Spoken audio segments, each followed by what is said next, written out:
Nous vivons maintenant la période la plus dangereuse de l'histoire, à mon sens, de l'Europe et de l'humanité. Russophobie, c'est une erreur monumentale. Dans la réalité, ils n'ont pas distingué le peuple russe et Poutine. Et ces phrases, mettre la Russie à genoux, dans le Parlement européen, ils ont discuté la dislocation de la Russie en 37 pays, n'importe quoi, ça, des bêtises. Et comme résultat, il y a 2 semaines, vous avez vu à Pékin, on a jeté la Russie dans les bras des Chinois. C'est une vraie alliance économique, BRICS. On a jeté la Russie dans les bras des hindous qui gagnent 30% avec le gaz et le pétrole russe. Ils ont créé les alliances absolument inimaginables à l'époque. Et vous savez, ça c'est une erreur monumentale.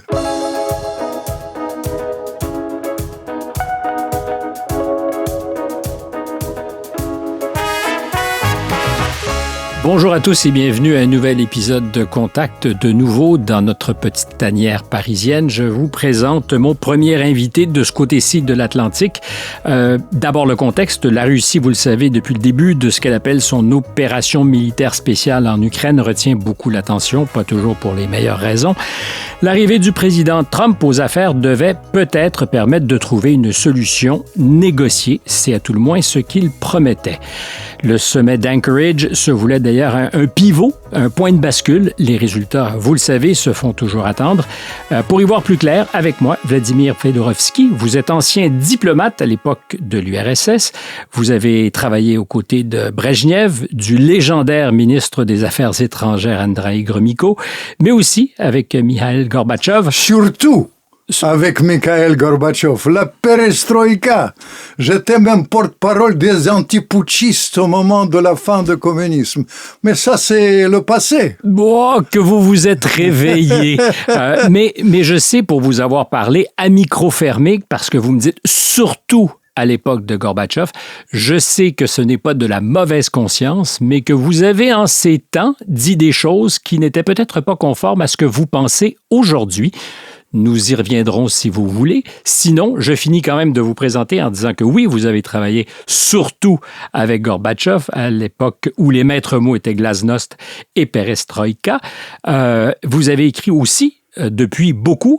Vous êtes à publier, je pense, bientôt votre 57e livre, Les derniers Staline et Poutine, dialogue d'outre-tombe, et puis Trump, Poutine et Ivan le Terrible. Peut-être faut-il d'ailleurs remonter dans l'histoire russe pour mieux comprendre ce qui se passe aujourd'hui. Trump, Poutine et Ivan le Terrible, c'est un livre qui donne des clés dans la réalité géopolitique. Ivan le Terrible, rien n'est inventé. Dans ce livre, c'est tout ce que Poutine dit pour vous dans le petit comité pour nous déchiffrer Poutine. D'une manière générale, j'ai fait trop de livres sur lui. J'ai fait 6 livres pour lui et je connais la bête mieux que quelconque. 28 pays, je suis. Mieux que quiconque. Vous parlez de Poutine? De Poutine, parce que j'ai étudié le personnage, psychologie. C'est ça, vous pouvez me poser les questions. Mais d'emblée, comme nous sommes entendus, je tiens à vous annoncer que le mois prochain, en octobre, je vais sortir un livre pour soigner la tristesse de notre époque, puisque nous vivons maintenant la période la plus dangereuse de l'histoire, à mon sens, de l'Europe et de l'humanité. Alors, pour soigner la tristesse de notre époque, je publie D'Artagnan de Saint-Pétersbourg sur un personnage que personne ne connaît. Il s'appelle Armand de Lestock, qui était copain de Pierre le Grand, qui était amant de Tsarine. C'est lui qui a fait 2 coups d'État flamboyants, vraiment extraordinaire personnage. Et ça, c'est quand je suis désespéré. Vous savez, je fais 2 choses. Je pense à mon D'Artagnan de Saint-Pétersbourg et deuxième chose, j'allume quelqu'un que j'aime beaucoup, président Kennedy. Cette nuit, Quand vous dites « j'allume », c'est que vous réécoutez ses discours? Ses discours. J'allume ses discours. Il y a un discours que doivent quand même, parce qu'un grand problème des gens d'aujourd'hui, que ces gens-là, ils n'ont pas peur de la guerre.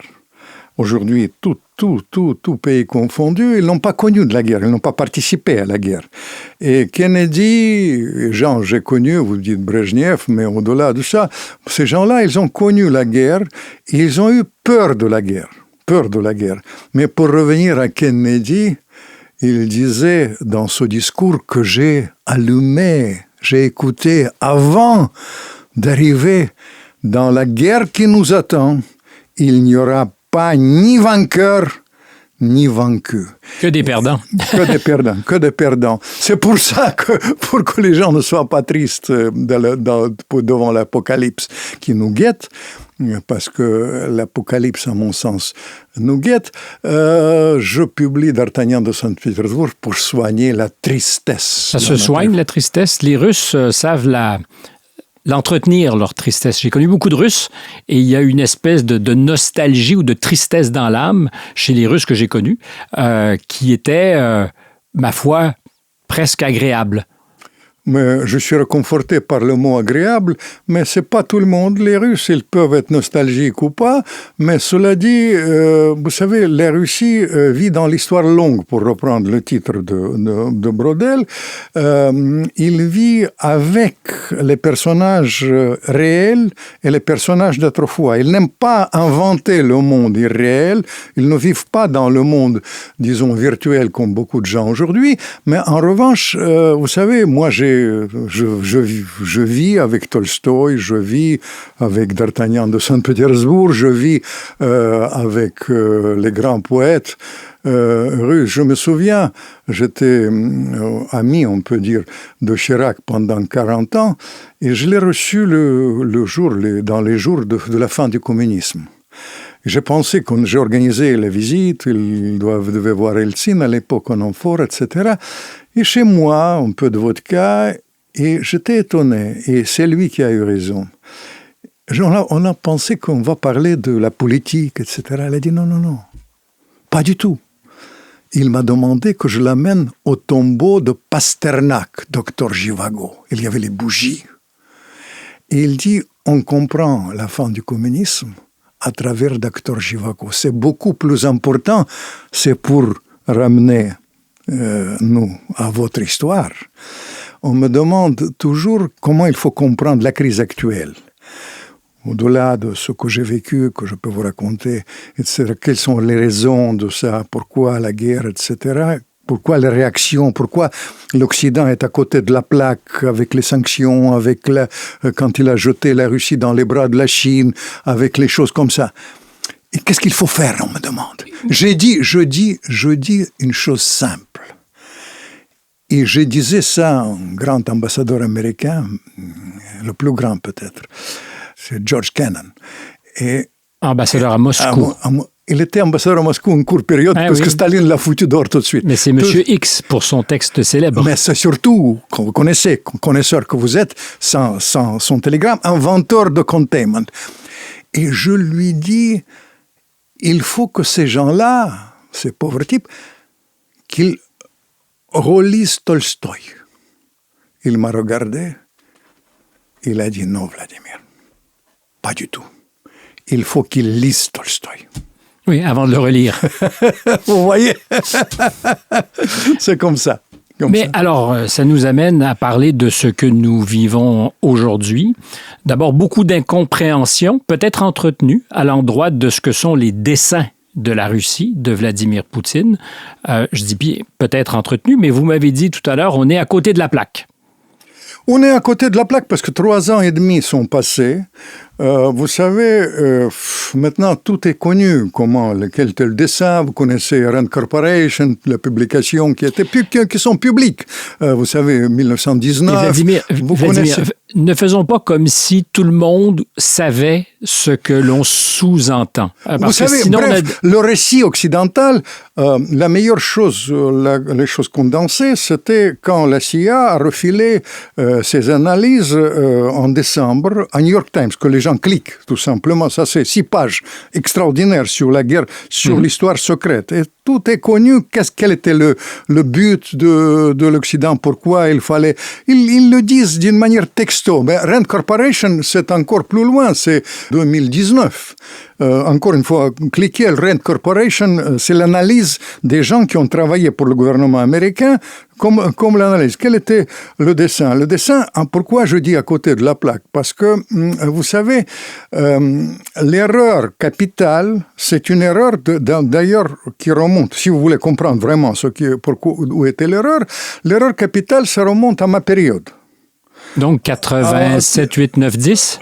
C'est 80, pour être précis, c'était la chute du mur, 89. 89. La chute du mur, j'étais aux affaires, vous avez mentionné, j'étais diplomate, disons, qui travaillait beaucoup sur les choses confidentielles à l'époque. Que faisiez-vous précisément? J'étais conseiller diplomatique, mais c'était surtout que j'étais lié avec deux personnages qui ont été les vrais concepteurs de la perestroïka. Je connaissais bien sûr Gorbatchev, mais surtout, j'étais lié à quelqu'un que vous ne connaissez pas nécessairement, c'était numéro 2 de Gorbatchev, c'est un personnage illuminé, extraordinaire, Yakovlev, il s'appelait.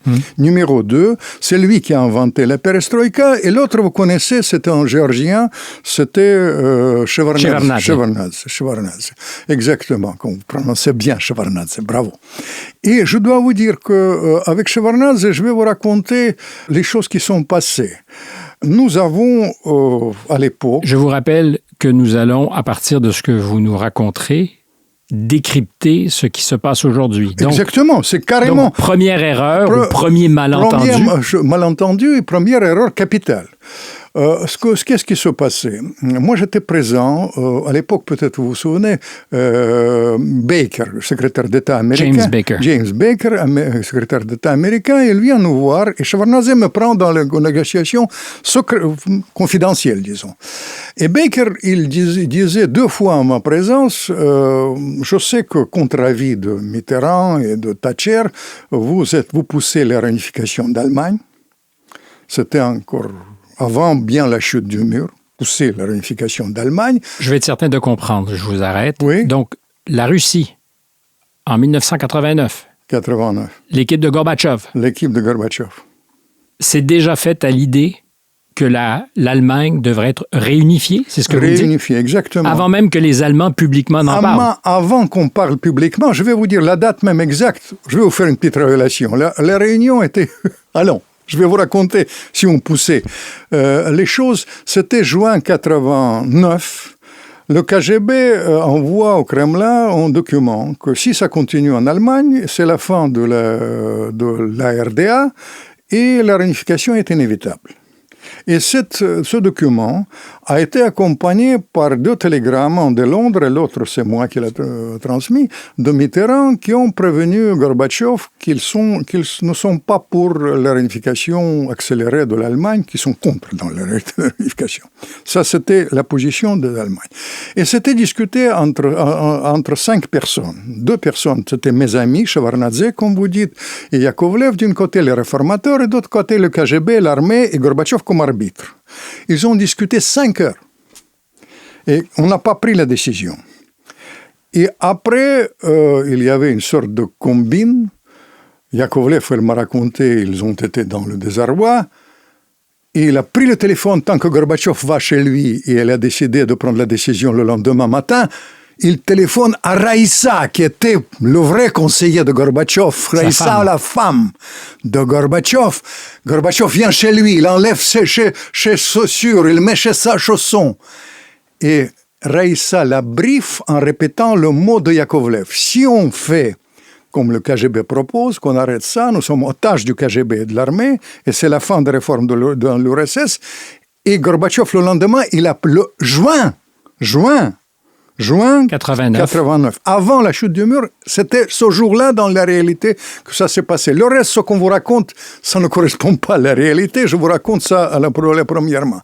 Mais après la réunification, la chute du mur, la réunification, et dans la foulée, on s'est vu avec Baker 2 fois. Et Baker, avec ma présence, il a dit, vous faites la réunification, nous vous en félicitons, nous allons vous aider, etc. Et nous n'allons pas bouger d'un pouce l'OTAN du côté des frontières. Ça a été souvent entendu, not an inch. Not an inch, mais il l'a dit publiquement, c'était dit dans les choses. Ce que j'appelle, vous n'aimez pas le terme, m'excusez, mainstream occidental, elle dit que, mais il n'y avait pas de traité. Mais mon cher ami, j'étais mêlé à des dizaines des ententes quand il n'y avait pas aucune trace écrite. Même Yalta, pour vous dire la vérité, Yalta sur lequel on continue à vivre, Staline, Churchill, je parle de 1945, quand Staline, Churchill et Roosevelt font l'entente, aucune trace écrite, mon cher. Alors ça, c'est pas un argument. Et après ça, il y avait un choix. La bataille continue jusqu'à nos jours. C'est la bataille dans l'entourage de Trump aujourd'hui. Je vais vous raconter comment ça se passe. Aujourd'hui, ça c'est les choses comme ça. La bataille était entre les gens qui pensaient comme Mitterrand, comme mon ami Chirac, comme Baker, comme George Kennan, comme Jeffrey Sachs, comme beaucoup. Regardez ce que dit Jeffrey Sachs qui était conseiller comme moi. Jeffrey Sachs qui aujourd'hui se fait beaucoup entendre, qui n'est pas du tout dans le mainstream, qui est même montré du doigt par plusieurs de ses anciens amis pour adhérer à quelque chose qui ressemble à ce que vous dites, qui enseigne toujours à Columbia. Vous essayez avec votre art de mettre un peu de nuance à propos de Jeffrey Sachs, non, mais je tiens à je pense qu'il est maltraité. En fait, ce que je vous dis, c'est qu'il est... Alors, j'ai pas saisi la nuance. S'il vous plaît, baissez la garde, baissez la nuance. Garde. Mais je tiens à vous dire que Jeffrey Sachs, indépendamment... Il était conseiller du gouvernement russe. Il était conseiller de gouvernement américain, mon cher. Oui, mais... C'est quelqu'un qui a été inventeur du miracle polonais. Et après... Regardez ce qu'il dit, mais ça c'est la meilleure des choses, qu'il le dit publiquement. Le lendemain de ça, il dit, OK, nous avons une chance historique. Mais c'est Kennan, c'est je vous dis, Chirac, Mitterrand, les mêmes choses, la même Kohl même. Il a dit, c'est une chance, c'est un cadeau de Dieu, comme disait Jean-Paul II. La fin du communisme, c'est cadeau. Il faut saisir cette chance pour associer la Russie à l'Occident pour créer un nouveau monde. Et dans ce nouveau monde, nous allons avoir une force imbattable. Mais simplement, cette force imbattable était absolument inacceptable pour les États-Unis. Il a dit, vous êtes Jeffrey Sachs, il vient voir le président américain, il dit, il faut aider la Russie, elle sera pleine de gratitude et nous allons garder les rapports extraordinaires. On a dit, vous êtes complètement dingue. Il a même raconté avoir été en voiture avec le patron de la CIA, le directeur de la CIA, mais laissez-moi finir, oui. sur cet enjeu précis. Quand au début des années 90, après avoir aidé la Pologne avec succès, et qu'il revient en disant il faut servir les Russes de la même manière, il faut les aider, on doit tendre la main, et soudainement au Congrès, il n'y avait pas de volonté de donner des sous, et le patron de la CIA qui le croise lui dit « Mon garçon, t'es un peu naïf si tu penses, parlant à Jeffrey Sachs, exactement. Si tu penses que nous pouvons, à l'aise, vivre avec les Russes comme des égaux. » La seule chose qu'il rajoute au début, comme vous le connaissez, le directeur de la CIA, il dit à Jeffrey Sachs, tu as raison, mais je ne peux pas dire publiquement. Et après, tout ce que vous dites, c'est exactement, vous reflétez comme un très grand analyste et journaliste, vous reflétez les réalités. Mais bref, à l'époque, il y avait cette tendance-là. D'ailleurs, c'était une tendance qui était la mienne. Parce que moi, j'étais toujours go-between entre l'Occident et la Russie. J'ai pensé que c'est une chance. 80% des Russes ont été pro-occidentaux, pro-américains à l'époque, etc. Au lieu de ça, on a bafoué complètement. On a tout d'abord menti sur les engagements, à propos de l'engagement de l'élargissement de l'OTAN. Ça, c'est un point, et c'est un point assez important. Beaucoup de gens pensent, comme les analystes, ils pensent que c'était ça le déclic. Le mensonge? Le mensonge de ça. Moi, je pense qu'il y avait malgré l'élargissement, il y avait encore des chances pour trouver modus vivendi, comme dit avec les Russes, même après ça. Parce qu'au début, il y avait n'importe quoi, Eltsine, etc., mais même Poutine, au début, il a les choses sont mal passées à partir, je vais vous dire... 2004. 2004, vous avez raison, parce qu'il y avait une autre raison qui n'a rien à voir avec la géopolitique formellement, c'est le prix de pétrole. On a augmenté et les Russes ont eu plein de fric qui l'ont permis de transformer l'armée d'une part, et d'autre part, simplement de la population de vivre, ça s'appelle le miracle Poutine, soi-disant. Mais simplement sur les dates précises qu'on vous aimait, les dates précises, c'est le discours de Poutine, c'est à Munich. À Munich. Et après, il y avait la réunion à Bucarest de l'OTAN qui a pris la décision d'inclure l'Ukraine. Enfin, de ne pas fermer la porte à l'Ukraine. Non, ouvrir la porte. Ouvrir. Ne pas fermer, c'est un euphémisme, un vieux diplomate, si vous me permettez, etc. On m'a raconté, comme je fais les enquêtes, que Poutine voit après Merkel. Et avec, vous savez bien, avec Merkel, il parlait russe, et il lui dit à l'époque, c'est la guerre. 2008. C'est la guerre, il a prononcé. C'est la guerre. Et ça, c'était une évolution, un déclic qui est après, il y avait cette histoire de Maïdan, 5 milliards de dollars qui ont été dépensés par les Américains pour l'arrivée de là-bas des gens de Maïdan au pouvoir. Après, la rupture des accords qui ont été conclus quand même entre les... Est-ce que selon vous, Maïdan 2014, c'est un forcing américain? Forcing, je ne dis pas. Vous savez, ça c'est... Je vous pose la question. Non, ça, forcing, il ne faut pas utiliser ce terme-là. Je me limite comme analyste à des choses incontestables. Les choses incontestables que les Américains ont dépensé là-bas 5 milliards, c'est Mme Nuland qui l'a dit, et qu'ils ont imposé une nouvelle équipe, et c'est eux qui ont formé, ça c'est les choses qui ont été enregistrées sur son téléphone, qui sont universellement connues, incontestables, que c'est eux qui déterminaient la composition du gouvernement. Conversation entre Victoria Nuland et l'ambassadeur américain. Exactement. Mais alors, je continue avec mon récit, parce que comme je suis d'origine ukrainienne et russe, je tiens à préciser, il y avait une erreur vraiment monumentale. Mais sur ce que vous venez de dire à l'instant, vous m'avez tout à l'heure corrigé sur le choix de mots. Vous m'avez dit c'est un euphémisme. On a ouvert la porte, on ne l'a pas fermée. Alors, je vous renvoie, sans être diplomate, la même envie de correction. Vous dites on choisit l'équipe en 2014. Je vous ai parlé de forcing. Si on choisit l'équipe, on peut entendre qu'il y a eu un coup d'État. Vous savez, vous utilisez les termes que je n'ai pas utilisés. Vous savez, le problème là-dedans, que j'ai connu la période de changement. J'étais porte-parole des antiputschistes. Et je sais qu'il y a un flot de changement qui était un flot de changement significatif du côté ukrainien. La seule chose que je constate... Quand vous parlez des antiputschistes, là, on est en 1991 en Russie. 91, ma période de gloire avec Kalachnikov, la fin du communisme, exactement. Mais vous savez, le problème là-dedans, c'est qu'il y avait après l'erreur que les Américains... Cette fois-ci, ce n'est pas l'erreur américaine. Jusque-là, il y avait des erreurs occidentales et notamment américaines.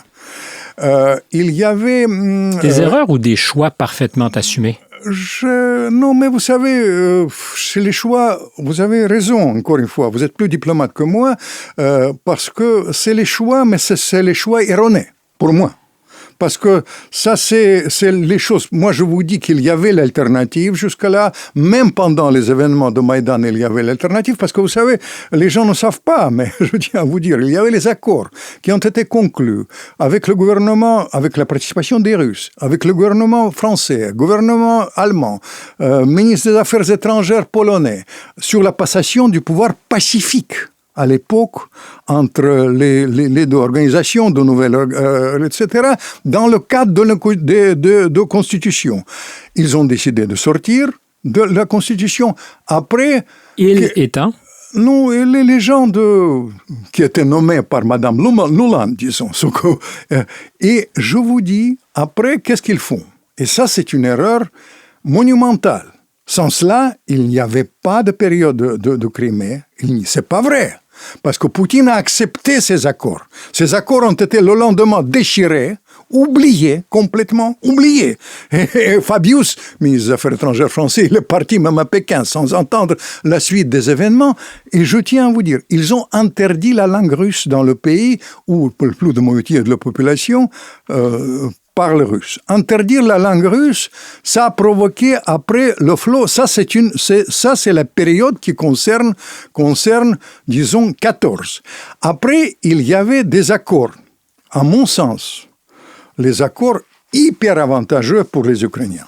Vous parlez de Minsk? De Minsk, hyper avantageux pour les Ukrainiens. C'est pas, je peux vous prouver ça. Mais ce que je constate surtout, c'est qu'on n'a pas fait beaucoup d'efforts pour s'assurer qu'ils soient respectés. Absolument pas. Mais vous savez, Hollande, Merkel et surtout le signataire de cet accord, Poroshenko, l'ancien président ukrainien, il dit qu'il n'a jamais pensé de respecter. Mais je vous dis dans l'absolu.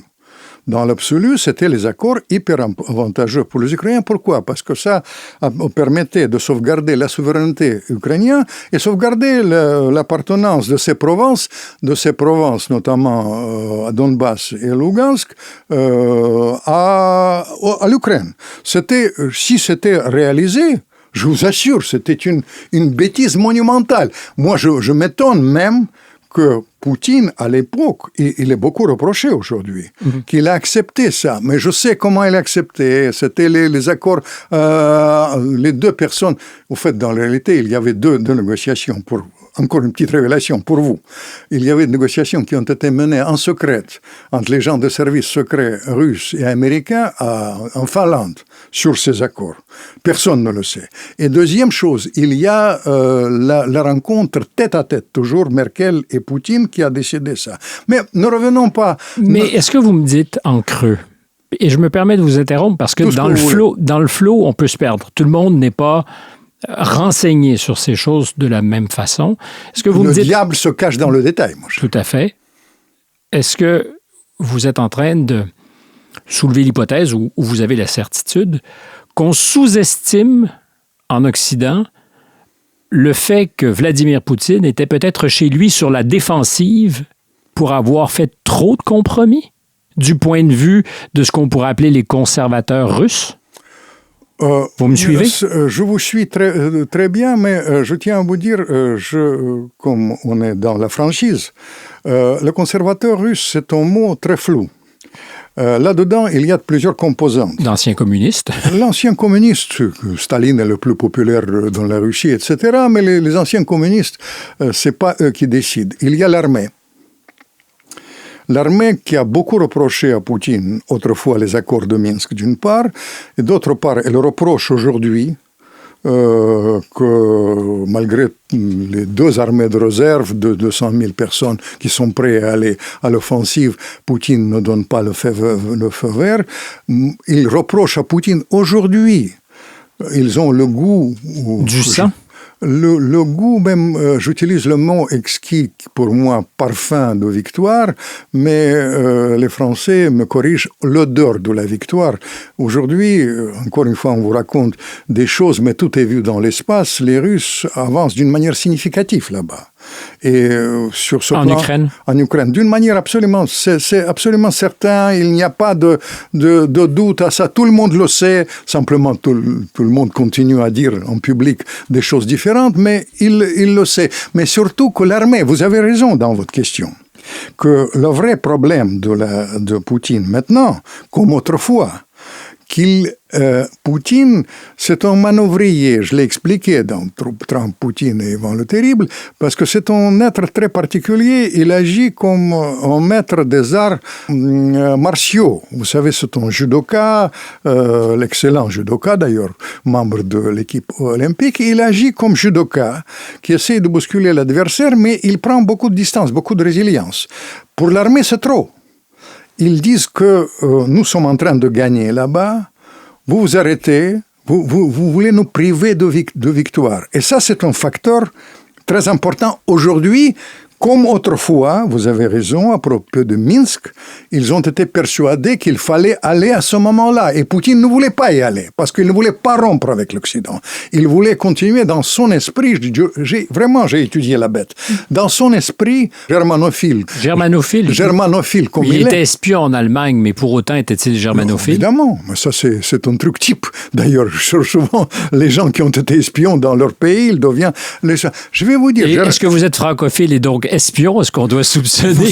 Vous savez ça, je vous ai donné la perche, j'étais diplomate. Pour être franc, je tiens à vous calmer tout de suite. Je ne suis pas du tout excité. Comme j'ai travaillé, non, je peux jouer ce jeu-là, mais simplement sachez que, comme j'ai travaillé avec Brejnev, déontologiquement, l'homme du KGB ne peut pas travailler avec Brejnev. Tout le monde le sait, et puis j'étais porte-parole des antiputschistes contre le KGB, mais c'est pour atténuer, mais ça ne me gêne pas qu'on fait le flou artistique. Mais pour revenir à ça, Poutine, j'ai étudié simplement, sérieusement parlant, j'ai étudié Poutine beaucoup. Et Poutine, tout d'abord, il est attaché à la culture allemande, mais c'est une autre chose. Mais c'est une machine, c'est un ordinateur. Et lui, il était persuadé que l'avenir de la Russie, l'avenir de l'Europe, est lié avec la complémentarité économique entre l'Allemagne et la Russie, c'est-à-dire d'ailleurs, c'est le ça gaz, par exemple. Le gaz et le pétrole. Et ça l'a piégé, parce qu'il n'a jamais imaginé, malgré toutes les sanctions, que l'Europe va tirer la balle dans ses pieds en rompant complètement le gaz et en achetant le gaz 5 fois plus cher aux Américains et 30% plus cher aux Hindous. Ça, c'est vraiment les choses un homme sensé ne pouvait pas imaginer. Et Poutine, il était piégé par sa germanophilie, je vous assure. Parce que quand j'ai étudié, je l'ai croisé autrefois quand il était maire adjoint de Saint-Pétersbourg, mais surtout que j'ai publié quand même 6 livres sur lui. Quand même, vous comprenez, j'ai beaucoup réfléchi comment il agit, etc. Et ça, c'est absolument incontestable qu'à l'époque, c'est ça qui a déterminé, et l'armée le reproche. L'armée le reproche aujourd'hui. Le reproche aujourd'hui, c'est un grand problème pour nous, quand nous vivons la période la plus dangereuse de l'histoire de l'humanité. Et l'armée, là-bas, elle a dit, mais la victoire est à nos portes. Nous avons 200 000 hommes à faire entrer dans le jeu. Nous pouvons aller, je vais vous prononcer le mot, Odessa. Les mots, vous connaissez comment ça se passe aujourd'hui. Liman, Pokrovsk, tout ça, c'est l'offensive russe. Et il dit, vous nous arrêtez. Vous continuez à parler avec les Américains. Pourquoi? Vous comprenez? Poutine, il doit gérer ça. Pour lui, c'est un problème. Mais c'est un problème de l'armée, mais je vous ai dit... Mais on a l'impression, contrairement à ce que vous dites, parce que je reviens à l'expression que vous avez employée, le mainstream, oui. Que c'est Poutine... pas péjoratif. Je suis tellement reçu par mainstream que je ne vais pas cracher dans la soupe. Je sais que je ne sais pas si vous avez ce discours, celui que vous tenez aujourd'hui sur les plateformes mainstream, parce que vous pourriez être montré du doigt et on vous dirait que vous êtes poutinophile. Non, vous savez, j'étais tellement critique avec... Je vais vous dire 2 choses tout de suite. Pourquoi je suis reçu là-bas. Je vais vous expliquer. Mais avant d'y aller... Non, mais avant, pour que ça soit clair. Parce que vous comprenez, dans mes livres, j'étais avant l'heure critique avec Poutine. J'ai aucune... il ne peut pas me dire que j'étais complaisant avec Poutine. Et deuxième chose, en Russie aujourd'hui, la période que je représente, je suis dernier survivant de la perestroïka. Vous comprenez, c'est une période le plus détestée dans l'histoire de la Russie, qui est pensée d'aujourd'hui. Et comme je suis les derniers survivants, les gens savent que j'étais combattant de la liberté, porte-parole des antiputschistes. Mais ça, c'est pour atténuer. Mais je tiens à vous dire, vous avez raison. Et je me reproche ces derniers temps, il faut que je sois d'ailleurs plus franc avec eux. Parce que, vous savez, je suis trop poli comme diplomate quand ils racontent n'importe quoi. Il étant qui? Non, mainstream. Quand ils racontent n'importe quoi, quand ils disent que la Russie va s'effondrer 2 semaines plus tard. Le lendemain, j'étais sur le plateau d'une grande chaîne, j'ai fait un taux d'écoute, je savais que M. le maire, il dit n'importe quoi. Mais je ne dis pas ça. Je disais, il faut nuancer, il faut regarder, ça ne se passera pas comme ça, que vous jetez dans les bras de la Chine, qu'il y aura la croissance en Russie, 5%, c'était croissance en Russie. Mais je disais, il fallait que je dise à l'époque, vous êtes des agents de Poutine. Parce que avec cette phrase-là, vous avez fait augmenter sa popularité en Russie d'une manière extraordinaire. Et je ne savais pas si bien dire. À l'époque, j'ai dit nuancer, mais vous savez qu'est-ce qu'ils ont fait, les Russes? Ils ont pris la séquence, je vais mettre les Russes à genoux 2 semaines plus tard. Ils ont montré pendant toute une semaine ces séquences à la télévision. Et l'audience de Poutine a augmenté. Et c'est ça qui a basculé les choses. Parce que quand la guerre a commencé, je tiens à vous dire, comme vous dites, vous êtes plus politiquement correct que moi. Vous utilisez le terme opération spéciale. J'utilise le terme la guerre. Et je tiens à vous dire, à l'époque... Mais c'est les mots des Russes, l'opération militaire spéciale. Non, vous l'utilisez. J'ai entendu dans votre bouche, moi j'utilise le mot guerre. Parce que je suis bouleversé. Pour moi, c'est une grande tragédie. Et je tiens à vous dire, à l'époque, on ne savait pas comment ça tourne. Même Poutine, il était décomposé. Vous savez bien que... Vous savez, je vais vous dire, il a dépensé de son côté. Je connais le chiffre. Je tiens à vous dire une autre révélation. 17 milliards de dollars pour créer la force clandestine en Ukraine. Et c'était volé. Il était décomposé. Il savait qu'il était piégé par beaucoup, par l'armée notamment. Et on ne savait pas comment ça tourne économiquement. Et donc, il a eu peur, lui? Je pense qu'il a compris que ça ne se passe pas comme ça. 24 heures après, d'après mes informations, mon enquête, 24 heures après, il a tout compris. 24 heures après quoi? Après le 22 de février. C'est-à-dire après l'annonce utilisons votre terme exquis, l'opération spéciale. Militaire spéciale, ou bien mon terme après le commencement de la guerre. Et les choses comme ça, et je dois vous dire qu'il était décomposé. Et je dis souvent, on me demande qui sont les meilleurs espions de Poutine, ou maintenant en Occident, etc. Et je dis très simple, il y en a 3, Tolstoï, Dostoïevski et Tchaïkovski, évidemment, comme l'agent d'influence, je parle de Poutine. Mais surtout que la télévision ne ment pas. Vous regardez les séquences de Poutine, je connais physiquement la bête. Il était décomposé. Et après, il a commencé à remonter. Mais décomposé parce que ça ne s'est pas passé comme il le prévoyait. Évidemment, il était piégé. Il a commis, à mon sens, des erreurs absolument d'analyse monumentales. Il était piégé par ses propres services, d'une part. D'autre part, d'ailleurs, les Américains ont agi efficacement. Je fais une enquête. On ne va pas raconter l'histoire secrète de la guerre, mais les Américains ont miroité le passage de commandement ukrainien du côté des Russes. C'était un piège américain. Et ça s'est passé, il était piégé, il a tout compris. Mais après, il y avait les erreurs occidentales quand ils ont dit que, voilà, russophobie, c'est une erreur monumentale. Ils ont, dans la réalité, ils n'ont pas distingué le peuple russe et Poutine. Et ces phrases, mettre la Russie à genoux, dans le Parlement européen, ils ont discuté la dislocation de la Russie en 37 pays, n'importe quoi, des bêtises. Brzezinski, en 1997, parlait de 3 ou 4 pays. 3 ou 4 pays, mais ils ont discuté, j'ai la carte. Ils ont discuté, les Russes, ils ont montré ça. Et après, comme résultat, il y a 2 semaines, vous avez vu à Pékin, on a jeté la Russie dans les bras des Chinois. C'est une vraie alliance économique, BRICS. On a jeté la Russie dans les bras des hindous qui gagnent 30% avec le gaz et le pétrole russe. Ils ont créé les alliances absolument inimaginables à l'époque. Et vous savez, ça c'est une erreur monumentale.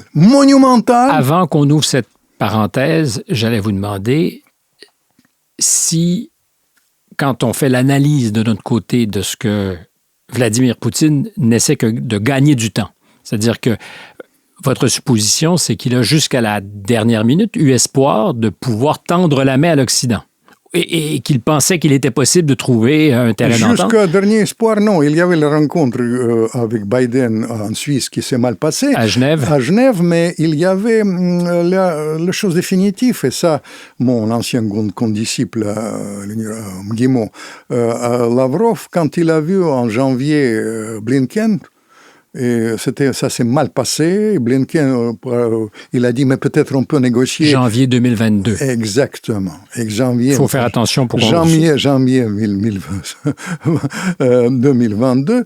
Et je dois vous dire qu'il lui tend la main. Peut-être on peut négocier à propos de l'installation des fusées américaines en Ukraine. Et l'autre, il a dit, c'est pas votre affaire. On va pas texto, il l'a envoyé promener Lavrov. À partir de ça, c'était une chose pliée. Il faut dire que vous êtes très pertinent sur un sujet, parce que merci pour les autres. Non, mais c'est la vérité. La vérité, ils ne savent pas, parce que non seulement à propos de vous m'avez bluffé à propos de Jeffrey Sachs, mais quand même sur le fond, vous savez, l'armée était hyper inquiet. Pourquoi? Tout d'abord, il y avait cette affaire que le New York Times a révélée en décembre l'année dernière.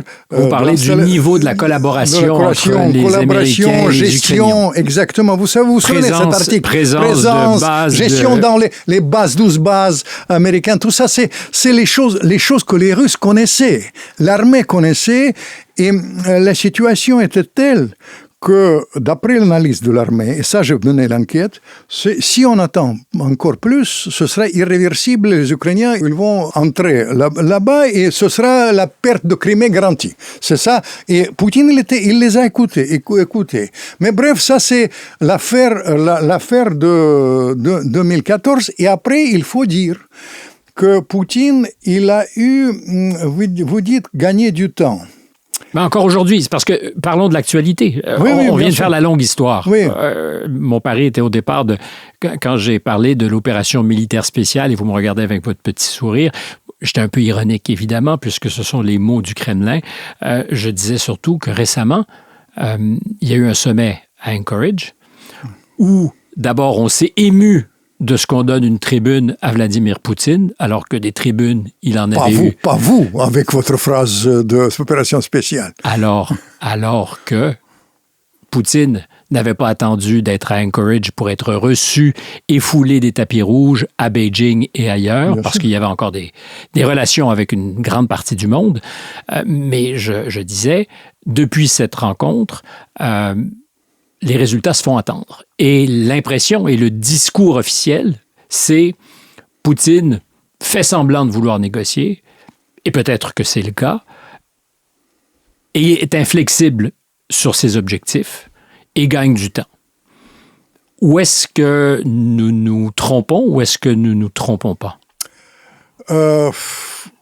Vous êtes absolument pertinent sur le fait que la rencontre à Alaska n'a pas donné grand-chose, même si, vieux diplomate que j'étais très heureux de cette rencontre.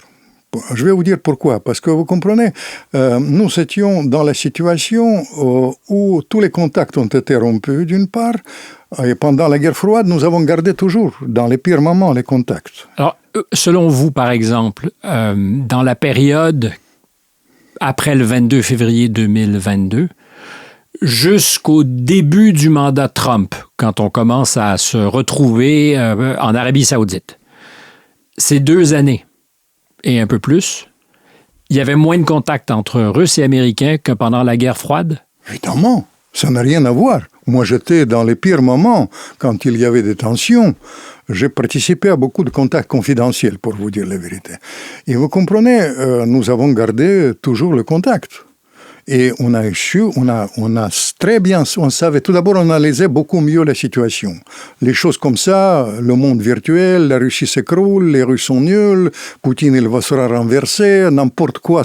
Il y a 15 cancers, mes copains à la télévision de mainstream, comme vous dites, racontaient 15 cancers. Regardez, pendant 2 semaines, ils ont raconté, il y a 15 cancers. Après, ça a disparu. Il n'a plus de cancer, il est en pleine forme. Vous comprenez, ils devaient avoir honte, parce que tout est sur l'Internet. Les choses comme ça. Et nous étions très pointus sur le plan d'analyse. Ça, c'est absolument plus les contacts. Plus nous avons eu pendant la période de la guerre froide, cette fois-ci c'est en partie mon œuvre, parce que j'étais spécialiste des contrôles des armes, nous avons conclu une vingtaine des accords qui ont prévenu. Tous ces accords, aujourd'hui, tout le système des accords des fusibles a été détruit. Moi, j'ai honte même, parce que j'ai écrit parfois. Mon travail a été détruit. Aujourd'hui, il y a le seul accord qui reste, mais ça se termine au début de l'année prochaine, c'est les accords d'accord sur les armes stratégiques. Et ça, c'est un problème majeur de choses. Deuxième aspect, pourquoi je suis effrayé par ça. Vous comprenez, pendant la guerre froide, évidemment, on faisait la propagande, on mentait, etc. Les Russes? Non, les deux, s'il vous plaît. On est entre les gens sérieux. On mentait beaucoup. La propagande... Quand vous disiez « on », je présumais que vous parliez comme étant partie intégrante de l'opération russe. Alors, mais je peux dire que j'étais diplomate de leur côté, évidemment. Les gens, mais je connaissais très bien, mais les Occidentaux mentaient. Je peux vous donner des milliers de choses. C'est pas un problème de jugement, c'est incontestable. Mais la seule différence, je tiens à vous dire, comme quelqu'un d'impliqué, que je les connais physiquement, et on se parlait toujours. Les Américains. Les choses, Baker, je vous ai raconté, les gens mentaient, mais ils n'y croyaient pas. N'y croyez pas du tout. Mais est-ce que les risques... Quand on a travaillé côte à côte, on a parlé d'une manière très sérieuse, etc. Le problème là-dedans, c'est que, et c'est la preuve qu'on a raconté, mettre la Russie à genoux, la Russie va s'écrouler, les sanctions vont donner des résultats. On ramène ça aujourd'hui. Ça ne se passe pas comme ça, que les Chinois et les Russes ne seront jamais ensemble. N'importe quoi. Moi, j'ai connu bien Kissinger. Son hantise était que les Chinois et les Russes soient ensemble et il était persuadé que c'est possible. C'était même, je dirais, au cœur de la diplomatie de Nixon et de Kissinger de faire en sorte qu'il n'y ait pas de coup. La pire des choses, les Russes, ils ne voulaient pas. Vous savez, ça c'est, de toute manière, ça s'est passé comme ça s'est passé. Et ça, c'est une chose. Après, Trump arrive, pourquoi je mets le bémol à propos d'Alaska? Parce qu'à Alaska, il y avait le contact d'une part. D'autre part, ça c'est une petite astuce des Américains et Russes, ils ont élargi la base des discussions. C'est-à-dire, ils discutent beaucoup les affaires économiques, l'Arctique, Sakhaline, les choses, la tour de pittoresque, la tour de Trump à Moscou, les choses comme ça. L'achat exquis quand même, l'achat de Mainstream 2, tout ça c'est... par les Américains, la vente après 30 fois, toujours de plus pour Trump, il pense à l'argent. Excusez-moi, vous avez dit l'achat de Mainstream, de Nord Stream? Nord Stream, Mainstream, j'ai fait... C'est un lapsus intéressant. Lapsus très intéressant, révélateur. Révélateur, exactement, dans la foulée. Vous comprenez, tout ça, c'est les choses. Ils ont élargi ça, et il y a l'aspect qui m'est cher aujourd'hui, parce que je suis persuadé, je vous dis que le choix est simple, entre l'escalade tous azimuts qui nous attend dans les semaines qui viennent, et par conséquent l'apocalypse et modus vivendi. Ils ont établi la base le cadre de l'accord, parce que les Américains ont fléchi à propos de quelque chose qui était irréaliste. À mon sens, c'était une petite astuce, le cessez-le-feu, le réarmement de l'Ukraine, et on commence. Ils ont dit, le cessez-le-feu, c'est pas suffisant, il faut chercher l'accord. Et ça, c'est la clé des négociations à l'avenir, dans les semaines qui viennent. Vous y croyez encore? Moi, j'ai l'impression qu'il n'y aura jamais de solution négociée. Vous savez, jamais de solution négociée... armistice, peut-être? Non, armistice, ce que vous appelez armistice, vous savez, c'est une illusion. Les Russes, l'armistice, vous dites, cessez le feu, autrement, et l'envoi des forces occidentales en Ukraine, le lendemain, etc., c'est une chose que les Russes ne vont pas accepter. Il ne faut pas... Et puis, on peut discuter... C'est comme dans les histoires d'amour, si on me permettait. On peut avoir les histoires d'amour avec le partenaire, mais on peut faire l'amour à soi-même. Et ça, c'est la diplomatie de ce genre-là, soi-disant. La diplomatie, c'est l'amour avec soi-même, parce que les Russes ne vont jamais accepter. Mais dans le cadre de là-bas avec les Américains, c'était une grande performance de Witkoff que j'apprécie à titre personnel et qui, je pense que s'il donne une vraie ouverture pour les Américains, il a dit, voilà, on va faire quelque chose de plus global. L'économie, les armements et aussi l'accord global sur l'Ukraine. L'accord, pas l'armistice. M. Fedorovski... Attendez, je vais vous dire. Il fallait trouver la récompense. Pour les Ukrainiens, il fallait, dans ce genre de choses, il faut jouer carte sur table. Mais c'est leur territoire, c'est leur guerre aussi, donc évidemment une récompense. On ne peut pas imaginer, parce que vous disiez tout à l'heure, et je le comprends très bien, les Russes n'ont pas supporté qu'on dise dans la presse occidentale, nous allons les mettre à genoux, nous allons les faire plier, nous allons les casser. Mais les Ukrainiens n'ont aucune raison non plus de se faire dire on va vous casser, on va vous humilier, on va vous laisser à genoux. Pas du tout, pas du tout. Et vous qui êtes à moitié ukrainien... Moi, je suis ukrainien plus que vous, si vous me permettez. Je pense... Je vous permets, c'est pour ça que vous êtes là. Je tiens à vous dire, moi, je suis persuadé que l'accord maintenant... Parce que l'accord, on peut imaginer tout ce qu'on veut. On peut rêver, on peut vivre dans le monde imaginaire, etc. Mais la situation est telle qu'elle est. On aurait pu faire l'accord encore à Minsk. Dans ce cas-là, l'Ukraine existait telle qu'elle était. On aurait pu faire l'accord qui était saboté par ce personnage exquis, on peut oublier aujourd'hui, Boris Johnson. Là, vous parlez d'Istanbul en avril-mai 2022. Oui, avril, pour être précis.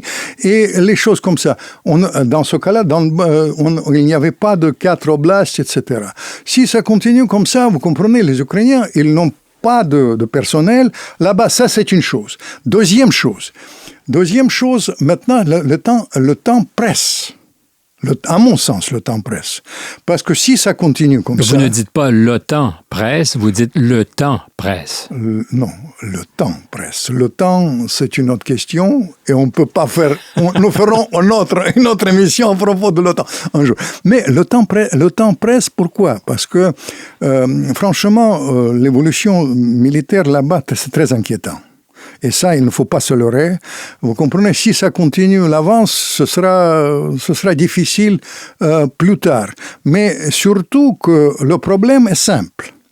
Si ça continue comme ça, je vous prédis qu'il y aura... L'armée exige la percée vers Odessa. Exige. Ils ont 200 000... L'armée russe exige qu'il y a une percée. Poutine les retient. Jusqu'à quel point il va... Vous croyez vraiment que c'est la dynamique en ce moment, c'est-à-dire qu'il y a le bon cop, bad cop, c'est-à-dire... Non, c'est pas du tout. Moi, je me limite à analyser la situation militaire, la situation diplomatique, à la limite, la situation à l'intérieur des pays, parce que tout est lié. Sur le plan militaire, incontestable, l'avance russe. Si on sait les choses. Tout le monde est d'accord sur ça. Sur le plan diplomatique, on est dans l'impasse.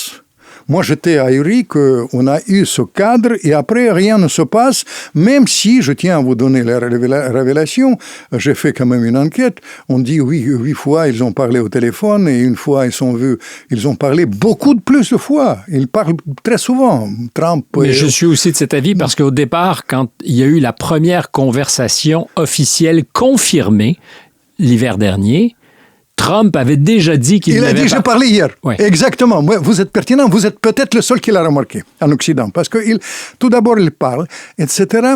Et maintenant, l'intérêt de tout le monde, l'intérêt de l'Ukraine, l'intérêt à mon sens, des Russes, parce que la majorité de la population russe est pour la paix. La majorité, 80% des Ukrainiens sont pour la paix. La majorité de la population, malgré tous les efforts comme vous dites, mainstream. Ici, vous savez, je voyage plus que vous, je vois comment les gens sont très inquiets. Ils sont très inquiets sur l'intérieur, sur la politique intérieure des pays. Mais qu'est-ce que vous venez de dire donc que le formatage des esprits par la presse mainstream encouragerait les va-t-en-guerre? Est-ce que c'est ce que vous venez de me dire sans le dire en bon diplomate? Non, ça c'est votre interprétation. Je n'oserais pas faire ça. Je dis simplement... j'ai entendu comme ceux qui étaient avec nous. Je constate simplement que quand je voyage, qu'il y a un décalage entre mainstream et les inquiétudes de la population. Je vais vous dire, il ne faut pas se tromper, les sondages le prouvent. Je ne vais pas parler de la France que vous connaissez mieux que moi, mais parlons de l'Angleterre, par exemple. C'est le Premier ministre le moins populaire de l'histoire de l'Angleterre. Vous pensez que c'est seulement la nullité de sa politique, la politique économique, certainement. Économique, aussi, mais aussi l'inquiétude que le problème là-dedans, c'est un problème que, vous savez, c'est ma perception comme analyste, qu'on a le choix entre l'évolution vertigineuse vers l'apocalypse, c'est le mot que vous avez employé tout à l'heure. Absolument, parce que je suis persuadé qu'il y aura tout d'abord la montée de la tension, après l'escalade, tous azimuts. Et après l'escalade tous azimuts, c'est très simple. Vous comprenez, c'est une puissance en face, 6500 têtes nucléaires, mais surtout Oreshnik, qui est une arme équivalente des armes nucléaires, qui est installée maintenant en masse en Biélorussie et partout, à partir de maintenant, à partir de quelques semaines. Vous comprenez, c'est une chose qui peut provoquer les choses comme ça. Déjà, il n'y a plus de traité, vous l'avez souligné très rapidement. Mais pour ceux qui ne suivent pas le détail, et je vous arrête là-dessus, M. Fedorovski, vous l'avez souligné, il n'y a plus beaucoup de traités. Pas de traités, pas beaucoup. Qui lient les Américains et les Russes. Une seule. George Bush en 2002, ABM, le traité anti-balistique. En 2019, je pense, Trump, qui met un terme au traité sur les missiles... Antibalistiques. Missiles intermédiaires. Absolument, missiles intermédiaires, absolument. Et il n'y a plus antibalistique. Et il n'y a plus d'open skies qui permettaient aux Russes comme aux Américains de survoler leurs territoires respectifs. Évidemment. La situation est très dangereuse et je vais vous dire, les derniers événements l'ont prouvé.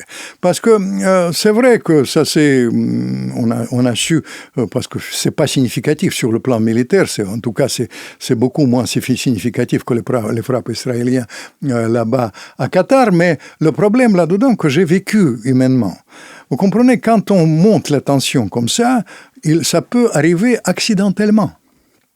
Et après, les appréciations des uns et des autres, en absence de contact, ça peut donner des choses invraisemblables. C'est pour ça que je pense qu'il y a une possibilité, une petite possibilité, dans ce contexte de la tension totale, d'aller vers les arrangements réciproques. Vous dites qu'il n'y a pas de fléchissement russe. Il y a le fléchissement russe. Où le voyez-vous? Par exemple, sur le mot des garanties de sécurité ont été prononcés. Ils ont été prononcés à Alaska. Deuxième point. Oui, mais ce ne sont pas celles qui aujourd'hui sont articulées publiquement par les Européens avec une rapidité d'ailleurs foudroyante. Non, mais, je parle des Français, des Anglais et des Allemands. Les Européens, ils se parlent entre eux. C'est comme notre histoire d'amour avec soi-même. Mais il y a Trump et Poutine, ils ont parlé avec les partenaires réciproques. Ils ont parlé, il y avait des partenaires là-dedans. C'est l'amour avec le partenaire. Et vous comprenez, ils ont prononcé, il y a 2 points. Il y a le fléchissement pour entrer. Pourquoi je dis qu'on sous-estime le cadre des accords d'Alaska? On dit que les nuls, et le Trump amateur, etc. Non. Vous comprenez, il y a la base de ça. Les territoires, d'une part, d'autre part, l'acceptation de statu quo, et d'autre part, les garanties de sécurité. Les garanties de sécurité, vous savez, pour revenir, j'étais mêlé avec Kissinger autrefois à la gestion de Proche-Orient, avec Brejnev. Vous comprenez?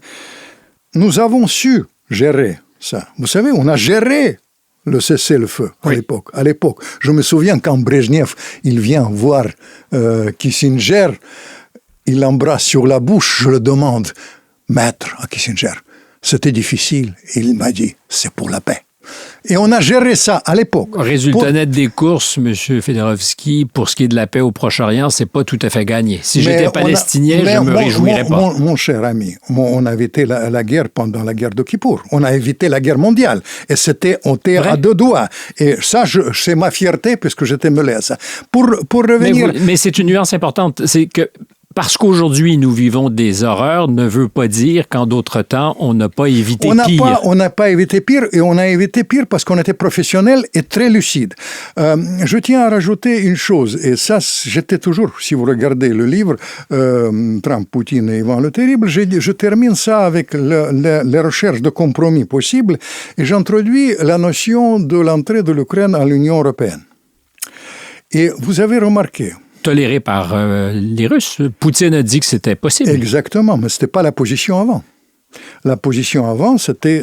Pour vous, c'est un compromis. C'est la perspective de compromis, d'ailleurs très profitable pour les Ukrainiens, parce que je ne vous cache pas que l'Union européenne est devenue aussi une force quasi-militaire.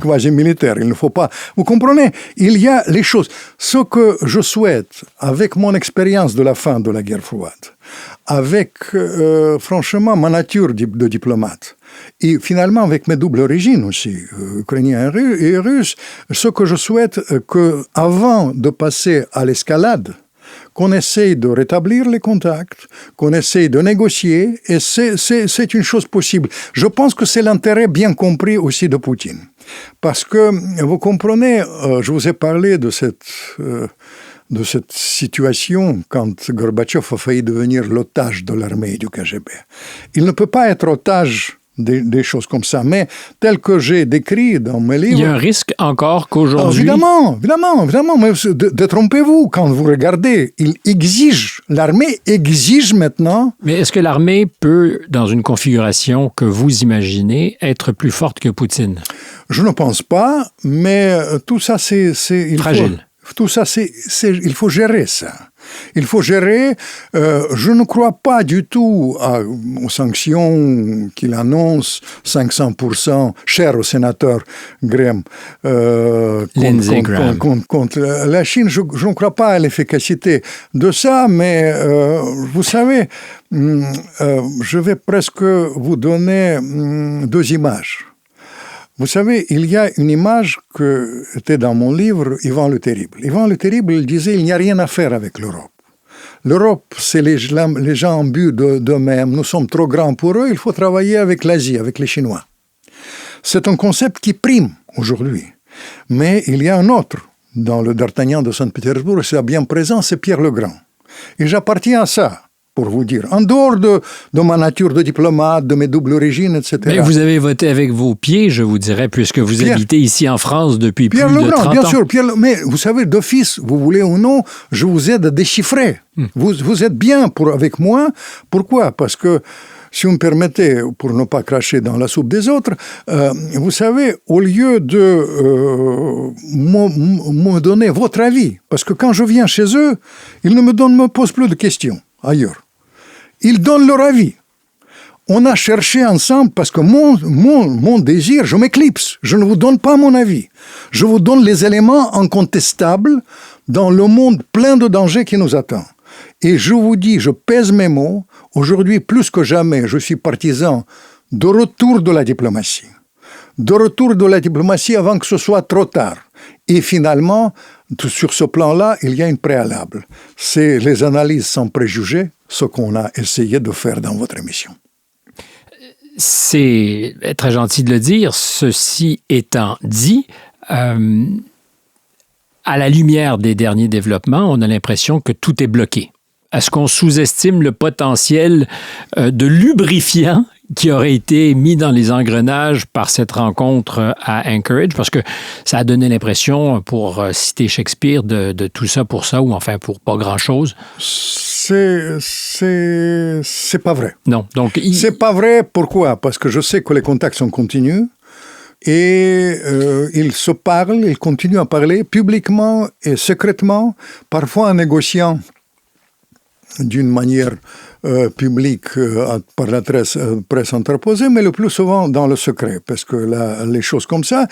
Et finalement, je vais aller plus loin même sur ce plan, parce que parmi le dindon de la farce dans cette affaire, c'était l'Europe. Et je souhaite que dans cette composition de la recherche de compromis global, les pays comme notamment la France soient bien présents dans les choses comme ça. Parce qu'il s'agit non seulement de l'avenir de l'Ukraine, de l'avenir du monde, mais il s'agit surtout de l'avenir de l'Europe. Et il faut que... Vous savez, vous dites... c'est vrai que je suis écrivain français d'origine russe et ukrainienne, mais en même temps, je continue à être trait d'union, objectivement, pour essayer de déchiffrer tout ça. Et dans ma longue expérience, je suis très attaché à des gens que j'ai connus. J'appelle cette tradition la tradition gaulo-mitterrandienne. C'est les gens comme Mitterrand, comme Chirac, mon ami. Tous ces gens-là, c'est une grande tradition qui a l'oreille dans la diplomatie russe. Et tôt ou tard, il faudra revenir à ça.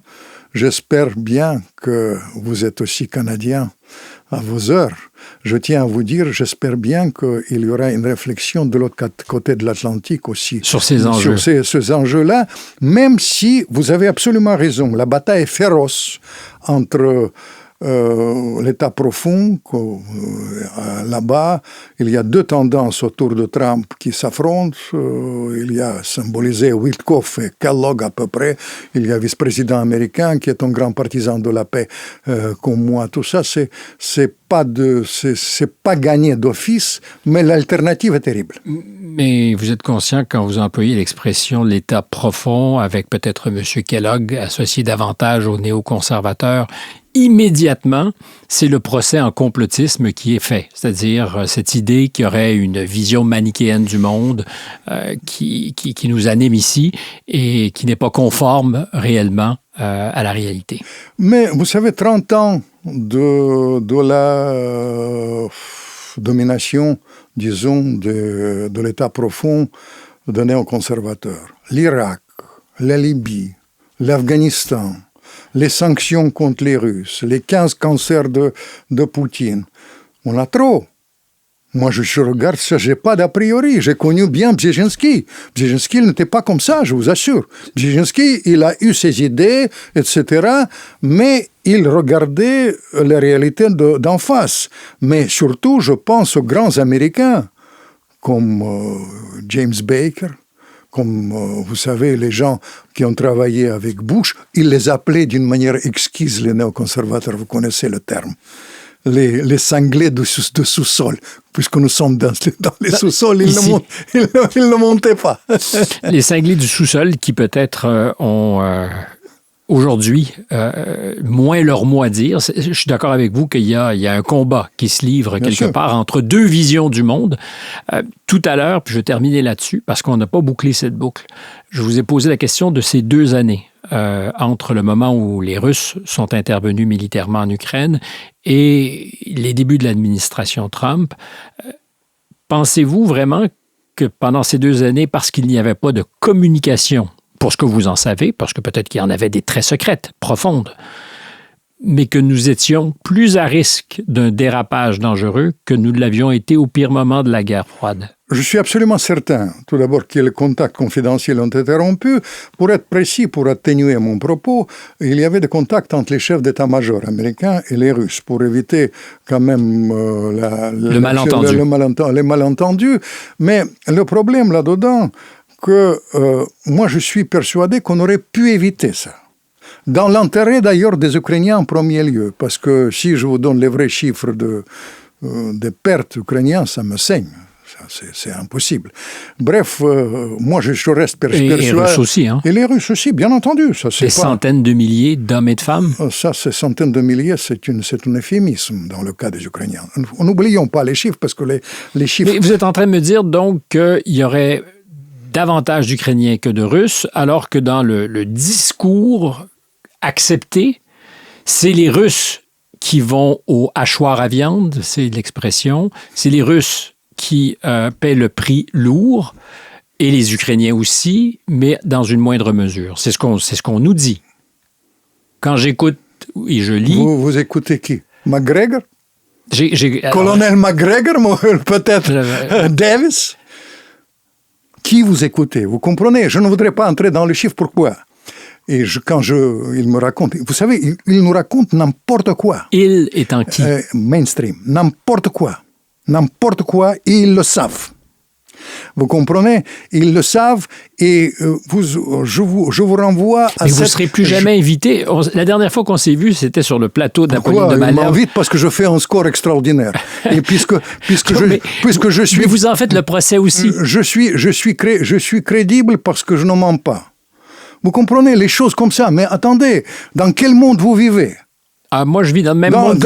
Si vous comprenez, il y a les chiffres. Je ne voudrais pas entrer dans la bataille de chiffres parce que ça vaut pas la peine. D'autant qu'on ne les a pas. Ça vaut pas, d'autant plus qu'on ne va pas. Mais à la différence des autres, et ça, c'est de toute manière cet argument qui clôt le débat. Les autres, ils savent. Et je dis, d'où tenaient vos chiffres? Je ne dis pas les miens. Ils disent... Nous y croyons. Moi, je crois au Dieu. Il faut croire à des choses essentielles. Pas comme ça à la légère, mais je n'entre pas dans les choses comme ça. Il y a, vous savez, si vous analysez les situations par situation, l'évolution de ça, c'était publié par New York Times, c'était l'implication des Américains, c'était raconté en détail. Si vous revenez l'offensive ukrainienne de 23, n'importe quoi, l'intrusion de Kursk dans mon livre, j'ai raconté comment on va se terminer avant que ça entre. J'ai raconté tout. Je ne me suis pas trompé. Mais regardez, tout est sur l'Internet. J'ai honte de ça. Et surtout, la différence de cette conversation, tout d'abord, je suis invité, je vous dis, parce que je bats tous les records de l'audience et parce que je suis crédible sur ce plan. Mais je m'éclipse. Je ne donne pas les choses à qui je crois. Je donne les faits incontestables et c'est tout. Eux, ils donnent les chiffres d'où ils sortent ça. S'ils sortent de la propagande russe, ukrainienne, ils disent voilà, la propagande de Kiev nous dit que les Russes sont nombreux à être tués, etc. Il y a de la propagande occidentale? Évidemment, mais la propagande pendant la guerre, c'est propre à la guerre. Lisez mon livre... Et on est en guerre en ce moment. Et on est en guerre, évidemment. D'où vient, pourquoi je me retiens de discuter sur les chiffres? Parce que pendant la guerre, évidemment, il y a les choses difficiles, etc. Et encore une fois, la différence par rapport à ça, je ne roule pour personne. J'ai prouvé que j'étais combattant de la liberté. J'étais souvent critique, beaucoup plus que à propos de Poutine. On ne peut pas me reprocher de ça. Je ne suis pas amateur de Poutine, mais je suis amateur de la vérité. Vous comprenez? Et la préalable que je dis, posez toutes les questions, comme vous m'avez fait. Mais ne donnez pas votre avis. Éclipsez. Non, je parle pas de vous. Je parle de... Non, mais je suis d'accord avec vous. Avec ça. C'est pas notre rôle. Et c'est même pas la mienne. Et à la rigueur, je vous dirais que mon rôle, c'est peut-être de donner aussi la parole à des gens qui ont l'impression d'une vérité qui n'est pas celle que vous portez et d'ouvrir le jeu pour qu'on puisse partager et tous ensemble. D'où vient l'intérêt de débats contradictoires? Parce que, vous comprenez, autrement, on est dans la persuasion, je crois, et c'est tout. Ça ne sert à rien. Ça ne sert à rien, d'autant plus que je vous dis, sur les choses précises, 15 cancers de Poutine, les sanctions, mettre la Russie à genoux 3 fois plus tard, jeter la Russie dans les bras de la Chine. Ils ont raconté n'importe quoi, que les Russes, ils sont anti-chinois, que les Chinois vont... Ils ne connaissent pas l'histoire. Ils ne connaissent ce qui est le problème. Les Chinois, ils disent ils veulent conquérir la Russie est vassale de ça, mais ça ne se passe pas comme ça. J'ai même pitié de ces gens-là. Pitié. Mais ça, c'est mon affaire sentimentale et intellectuelle. Ce qui est grave, qu'ils répercutent ça, ils répètent ça, et après, on prend les décisions sur la base erronée. C'est ça qui est le danger. Je suis admiratif devant cette fougue et cette passion qui vous anime encore, parce que l'indifférence, je me méfie. Évidemment. Et vous n'êtes pas indifférent. Absolument. Mais je vous dis encore une fois, pour moi, cette affaire, cette crise, c'est une grande tragédie personnelle. Personnelle, avec mes doubles origines, avec mon combat pour la liberté, avec ce qu'on a fait avec Gorbatchev autrefois. Alors, mon souhait et mon conseil d'un vieux diplomate, ne tuez pas la diplomatie. Revenez à la diplomatie et surtout gardez le contact. Ben, ça tombe bien parce que c'est le nom de l'émission, Contact. Alors, gardons le contact. C'était un plaisir, Vladimir Fedorovski, de vous avoir. Un bon moment, agréable. Et je rappelle pour ceux qui sont curieux qu'il y a 56 ou 57 livres que vous pouvez lire. L'avant-dernier, probablement au moment de publier, Trump, Poutine et Ivan le Terrible, parce qu'il y aura un petit nouveau. À tous qui D'Artagnan de Saint-Pétersbourg. D'Artagnan de Saint-Pétersbourg. Pour tous ceux qui ont aimé, ben, vous nous aimez, vous nous likez, vous vous abonnez, c'est encore mieux. Au plaisir de vous retrouver bientôt. À la prochaine.